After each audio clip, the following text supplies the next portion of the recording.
brother. Walaikum assalam wa barakatuh. Brother, a Hindu sister, while talking to her, I couldn't convince her regarding reverting. Like, she was telling, we Hindus, we don't convert people, and then I had to keep quiet. I told her about the concept of hell and heaven and all those things, but she was not convinced. So how to convince a Hindu regarding reverting or converting people? Sister has a question that when she spoke to the Hindu, she says, we Hindus don't convert or revert. So how can you convince him? So he said, become a Muslim and then revert, so you'll no longer be a Hindu. So where's the question of you doing that? The thing is there that you tell the person that you submit your will to God and use the verse of the Quran, Surah Al-Imran, chapter 3, verse 64, Ta'ala wila qalmitum sawa'im baina bainakum. That come to common terms as us and you. Which is the first term, Allah na'budu illallah, that you worship none but Allah. So proof to the Hindu from the scriptures that, okay, you're a Hindu, you're a practicing Hindu, do you believe in Hindu scriptures? They say yes. So proof from the Hindu scriptures God is one, that there's no idol worship, etc. Once you do this, then you say that Almighty God has got no images, idol worship is wrong. From their scripture.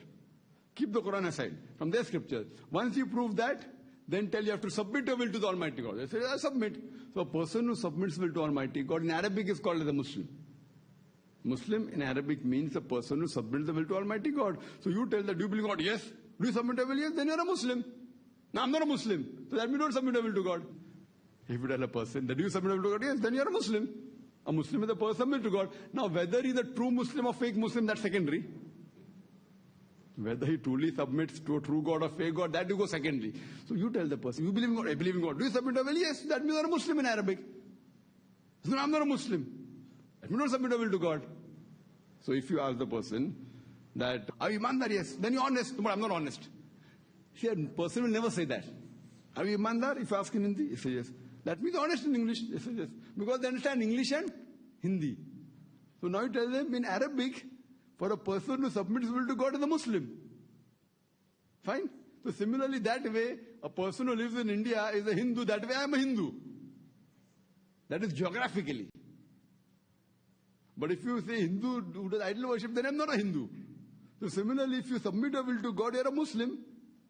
And then you have to prove to that Hindu what is the true concept of Allah subhanahu wa ta'ala, true concept of God. And you can refer to my video cassette, Similarities Between Hinduism and Islam, which speaks in great detail. So give this cassette to her, this tape to her, let her think. But how to give the last push is important.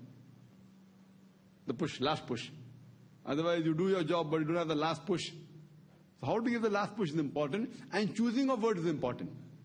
Normally, therefore, when I quote Allah says in the Quran, in Surah Al-Imran, chapter 3, verse 19, Inna dina indallah al-Islam. The only religion acceptable in the sight of God is submitting our will to God. So no one has a problem.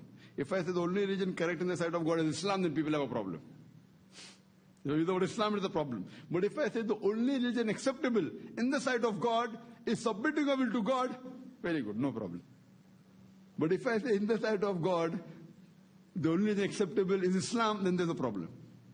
Islam, Muslim is a problem. So translate it, let them come in between, and then let them come toward Islam. And inshallah it will be, as Allah says in Surah Baqarah chapter 2, verse 208, Udkhulu fi silmi kaffa. Enter into Islam wholeheartedly. First, do dawah part by part, and then inshallah you'll find that people are entering, alhamdulillah. So how to do dawah with hikmah is important. This is hikmah. Sometimes you have to give a slight push, sometimes a big push. Sometimes you have to give them a hand. Sometimes you have to give a stick. So depending on what is required, that is hikmah, sister. Hope that answers the question. Wa akhir da'wana alhamdulillah rabbil alamin.